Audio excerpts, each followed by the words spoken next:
विशाखापट्टनम स्थित नौसेना बेस के ऊपर मंगलवार को इतिहास रच गया जब पहली बार दो अलग अलग शिपयार्ड के अंदर बने स्टाइल फ्रिगेट्स आईएनएस उदयगिरी और आईएनएस हिमगिरी को एक साथ भारतीय नौसेना के अंदर शामिल किया जाएगा। ये कदम न सिर्फ तकनीकी उत्कृष्टता का प्रतीक है बल्कि आत्मनिर्भर भारत अभियान की दिशा के अंदर बड़ी उपलब्धि है। उदयगिरी को मुंबई के मझगांव डॉक शिप बिल्डर्स के अंदर और हिमगिरी को कोलकाता के गार्डन रिच शिपयार्ड के अंदर तैयार किया गया। इन अत्याधुनिक युद्धपोतों से हिंद महासागर क्षेत्र के अंदर भारत की समुद्री ताकत और निगरानी क्षमताएं काफी बढ़ जाएंगी।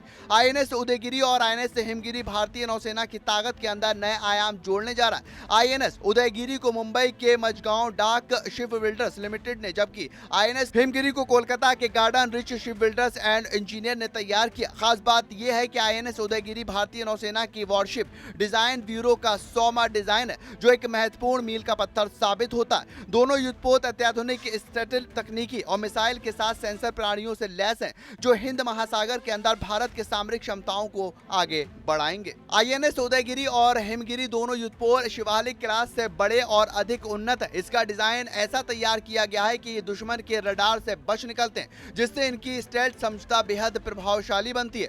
दोनों युद्धपोतों के अंदर डीजल इंजन और गैस टरबाइन का संयुक्त संयोजन है, जिससे ये लंबे समय तक तेज गति से समुद्र में संचालन कर सकते हैं। इनके पास अत्याधुनिक हथियार, मिसाइल और सेंसर प्रणाली है, जो इन्हें बहुभूमिका युद्धपोत बनाती है। इनकी तैनाती से भारतीय नौसेना की ऑपरेशन क्षमताएं और भी सामरिक पहुंच गई हैं और कई गुना बढ़ाई जाएंगी।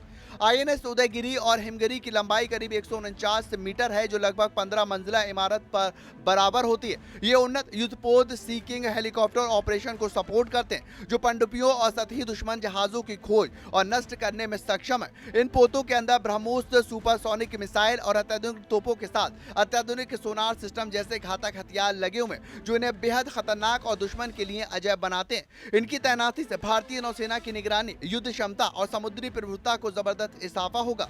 इन युद्धपोतों की तैनाती के बाद भारत अब अरब सागर के अंदर पाकिस्तान की गतिविधियों और गवादर पोर्ट के ऊपर चीन मौजूदगी पर सीधी निगरानी रख सकेगा।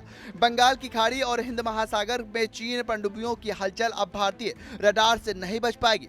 भारत की नौसेना पहले ही इंडो पैसिफिक के अंदर चीन के विस्तारवाद के अंदर पैनी नजर रख रही है। विशेषज्ञों के मुताबिक ये दो युद्धपोत हिंद महासागर के अंदर चीन की स्ट्रेनिंग और पेयरल्स रणनीति की चुनौती देने के लिए भारत की ठोस पहल का हिस्सा है। इन जहाजों के निर्माण के अंदर 200 से ज्यादा भारतीय कंपनियों ने हिस्सा लिया, जिससे करीब 4000 से ज्यादा लोगों को सीधे और 10,000 से ज्यादा को अप्रत्यक्ष नौकरियां मिली। ये मेक इन इंडिया के तहत रक्षा क्षेत्र में एक बेंच मार्कर सेट करता है। 2025 के अंदर भारतीय नौसेना अपने बेड़े के अंदर कई और स्वदेशी पोस्ट शामिल करने जा रही, जैसे विध्वंस आईएनएस सूरत फ्रिगेट और आईएनएस नीलगिरी, पनडुब्बी आईएनएस बागश्री और एसडब्ल्यू आईएनएस अन्नाला और ड्राइविंग सपोर्ट बेस्ड आईएनएस निस्तार है। आईएनएस उदयगिरी और हिमगिरी का जल वातावरण एक रणनीतिक और तकनीकी विजय है, और ये केवल युद्धपोत नहीं, ये आत्मनिर्भर भारत की समुद्र के अंदर उठती लहरें, जो चीन और पाकिस्तान को इस पर संदेश देती हैं कि भारत अब सिर्फ जवाब नहीं देगा बल्कि समय रहते हर चुनौती का सामना करेगा। विशेषकर ऐसे समय में जब हिंद महासागर के अंदर चीन की मौजूदगी काफी तेजी के साथ बढ़ रही।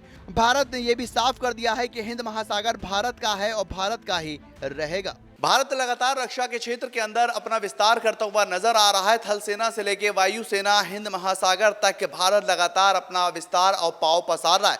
अब इस जानकारी मिल रही है कि हिंद महासागर और भी ज्यादा मजबूत होता हुआ नजर आएगा। दरअसल हमारे नौसेना बेड़े के अंदर हिमगिरी आईएनएस और उदयगिरी आईएनएस को शामिल किया जा रहा है, जिससे रक्षा के क्षेत्र के अंदर एक बड़ा और एक साहसी कदम बनता हुआ नजर आएगा, और इसके आस पास कोई और ना हो, उसको लेकर भी तैयारियां की जा रही हैं। लगातार विश्व के अंदर भी एक बड़े पैमाने पर मैसेज दिया जा रहा है कि इन आईएनएस के जुड़ने के बाद हमारी यानी कि भारतीय नौसेना काफी ज्यादा मजबूत, काफी ज्यादा सशक्त होने वाली है। इसको लेकर तैयारियां पूरी की जा चुकी हैं, और साथ ही साथ इस बात को लेकर भी जानकारी दी गई है कि इनके जुड़ने से लगातार जो नौसेना को ताकत मिलने वाली थी, वो आने वाले दिनों में एक बड़े पैमाने पर दिखती नजर आएगी। कैमरामैन प्रिंस के साथ मैं शाहनवाज मिर्जा, टीवी 100 नोएडा।